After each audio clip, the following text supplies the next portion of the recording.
अध्यक्ष महोदय,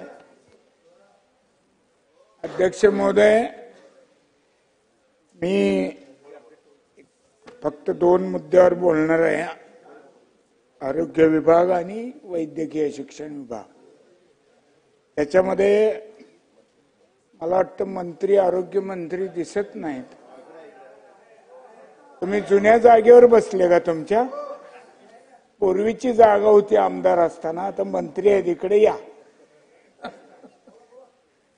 अध्यक्ष महोदय, बार्शी येथे उपजिल्हा रुग्णालय हे जवळजवळ मी 15 वर्षापासून लोकप्रतिनिधी म्हणून त्याचा पाठपुरावा केलाय आणि आता जवळजवळ त्या 65% बांधकाम त्याचं पूर्ण झालेलं आहे।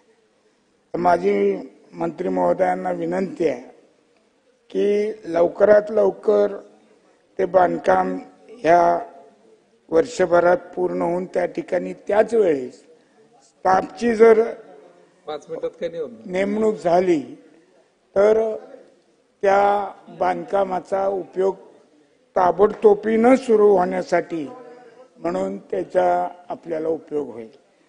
दुसरी गोष्ट आहे की वैराग ग्रामीण रुग्णालय हे गेली 2 वर्ष झालं मंजूर आहे आणि त्याच्यासाठी राष्ट्रीय आरोग्य अभियान अंतर्गत 17,75,00,000 रुपये हे त्या बांधकामासाठी मंजूर आहे। परंतु अध्यक्ष महोदय, जागेचा 3 जागा तिथं त्याची पाहणी झालेली आहे आणि मुश्रीफ साहेबांना माझी विनंती आहे की सोलापूरच्या मेडिकल कॉलेजचं एक कॉटेज हॉस्पिटल साठी म्हणून वैराग तालुका बार्शी येथे जागा रिझर्व आहे, त्यांच्यासाठी रिझर्वेशन आहे, त्यांच्या ताब्यात आहे। पण गेली 35 वर्ष त्या ठिकाणी कुठलंही कॉटेज हॉस्पिटल उभं राहिलेलं नाही मेडिकल कॉलेजचं। आणि ग्रामीण रुग्णालय शासनानं मंजूर केलेलं आहे, त्याला निधी मंजूर केलेला आहे।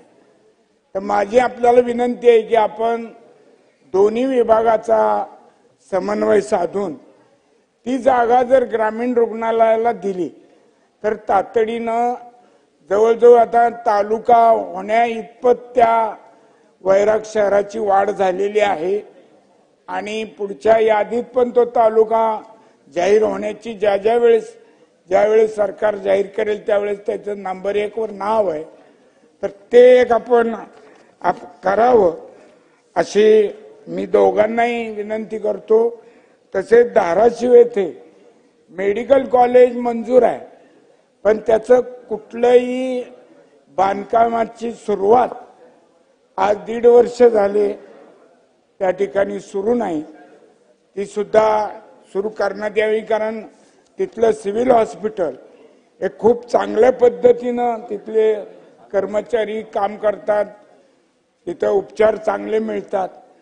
सोलापूरच्याही सिव्हिल हॉस्पिटलमध्ये चांगल्या प्रकारे उपचार आहे आणि ज्या वेळेस तिथे अडचणी, पण एक अजून मुद्दा आहे माझा की आपण सिव्हिल हॉस्पिटलमध्ये मोफत उपचार करतो पण मेडिकल कॉलेजमध्ये जे पेशंट जातात त्यांना उपचार मोफत मिळत नाही।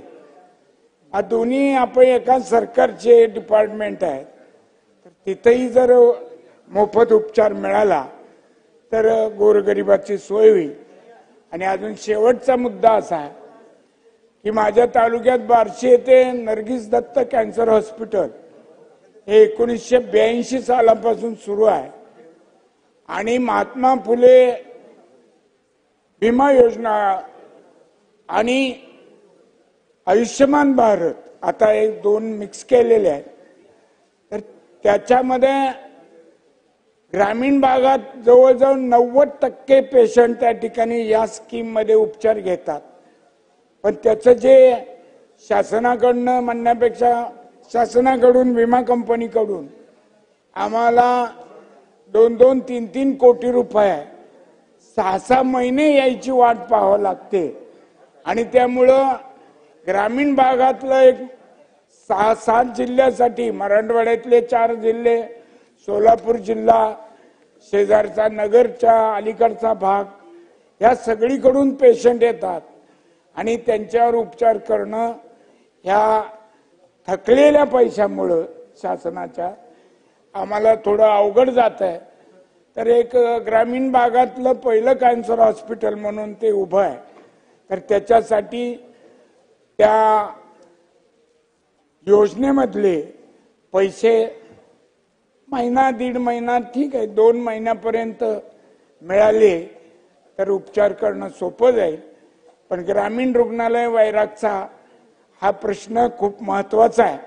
निधी आहे, जागेचा प्रश्न जर आपण दोघांनी मिळून बसून सोडवला तर खूप आमच्या तालुक्यावर उपकार होतील. दोघंही कोल्हापूरचे आहेत, दोघंही सुदृढ आहेत, दोघांचंही आरोग्य चांगलं आहे. महाराष्ट्राचंही आरोग्य या दोघांसारखं व्हावं अशी मी भगवान चरणी प्रार्थना करतो आणि माझे 2 शब्द संपवतो. सन्माननीय सदस्य मंजुळाताई गावित.